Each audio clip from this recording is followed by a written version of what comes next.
Se non hai ancora compiuto 26 anni e possiedi una qualifica di operatore amministrativo segretariale o di operatore grafico, presso la scuola di formazione professionale Canossiana potrai conseguire il diploma professionale con sistema duale. Sono previste 990 ore di formazione, di cui 490 ore in aula e 500 ore in azienda. Questo nuovo sistema permetterà agli allievi di specializzarsi anche nel contesto lavorativo, alternando formazione a scuola e formazione in azienda.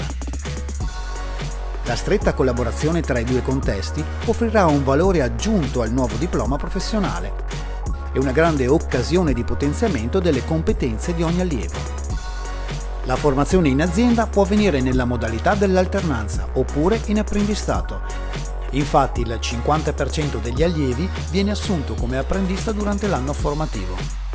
Il diploma professionale si colloca al quarto livello EQF nei settori servizi d'impresa e grafico. Al termine del percorso sarà possibile inserirsi nel mondo del lavoro trovando impiego in un'azienda o in uno studio del settore. Iscriversi ad un corso di alta specializzazione o a un corso IFTS in Italia o in Unione Europea.